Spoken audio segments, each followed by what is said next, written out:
कई श्रद्धालु आते हैं, गंगा स्नान करते हैं, तो मैं देखता हूँ कि गंगा में जाकर अपनी बाइकें धोने लगते हैं, शैम्पू से धुलते हैं उसको। खुद भी अगर कोई लोग नहाते हैं तो कपड़े का जो पानी का निचोड़ होता है उसको धुलने के बाद उसी में निचोड़ देते हैं।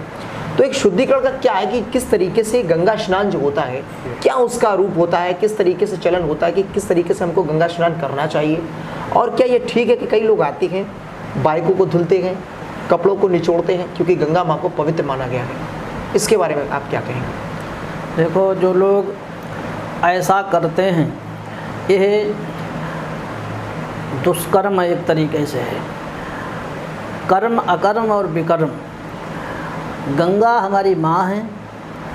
प्राचीन कुछ महात्मा, जैसे हमारे परम पूज्य अनंत श्री विभूषित श्री दुर्वासा जी महाराज, वो कभी गंगा मैया के अंदर प्रवेश नहीं किए जी। अच्छा। उनका अपना ये भाव था कि ये हमारी माँ हैं, इनके सिर पे हम पैर थोड़े ही रख सकते हैं जी। तो स्नान करने नहीं गए। कभी जाते थे, दूर से दंडवत प्रणाम करते थे, चले आते थे।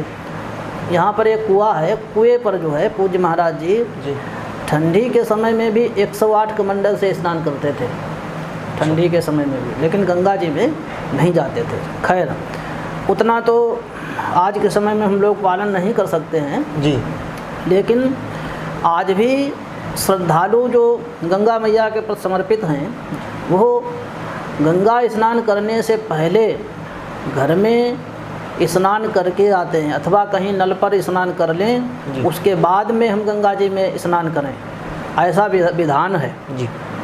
और जो लोग गंगा जी में गाड़ी धुलना, गंगा जी में गंदगी करना, ये सब करते हैं, ये तो एक बहुत बड़ा अपराध है।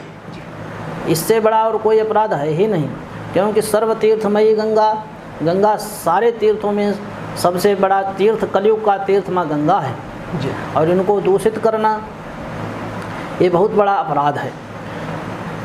सरकार भी, हमारे माननीय प्रधानमंत्री श्री नरेंद्र मोदी जी गंगा को अविरल, गंगा को निर्मल बनाने के लिए कितना प्रयास कर रहे हैं, कितना प्रयास हुआ, कितना अरबों खरबों रुपया खर्च हुआ गंगा को पवित्र करने के लिए।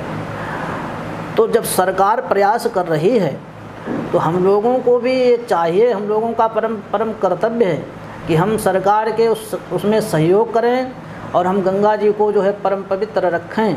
गंगा जी में किसी प्रकार की गंदगी न करें, गाड़ी धुलना, कुछ लोग पान पुड़िया खा करके वहीं थूक देते हैं जी, दोना पत्तल डालना आदि जो गंदगी कर रहे हैं, बहुत बड़ा अपराध है। यहाँ तक हमारे धर्म ग्रंथों में लिखा गया, ऋषियों ने कहा, अन्य क्षेत्रे कृतं पापम तीर्थ क्षेत्रम विनश्यति। हम कहीं से पाप करके आए और तीर्थ में गंगा के किनारे पहुँच गए तो वो पाप हमारा कट जाता है, नष्ट हो जाता है जी। लेकिन तीर्थ क्षेत्र कृतं पापम वज्रलेपो भविष्यति। तीर्थ में किया हुआ पाप, गंगा के किनारे किया हुआ पाप, ये वज्र के सदृश हो जाता है, ये कभी नष्ट होता नहीं है। तो सभी सज्जनों से, सभी जनता जनार्दन से हमारा एक अनुरोध है, हमारी प्रार्थना है कि गंगा स्नान करें, गंगा के तट को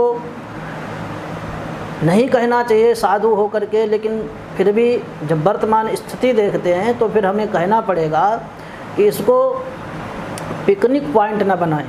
जी जी, गंगा में श्रद्धा पूर्वक आकर के स्नान करें तो हमारा पाप नष्ट हो जाएगा, हम पवित्र हो जाएंगे। उसको जो है पवित्र रखें। महाराज जी, आपने एक पिकनिक पॉइंट की बात कही है, तो यहाँ से एक प्रश्न उठना एक लाजमी हो गया है कि आज का जो संस्कारों का दौर है, आप चूँकि संत हैं, आपसे ये प्रश्न भी अमूमन पूछना चाहिए लोगों को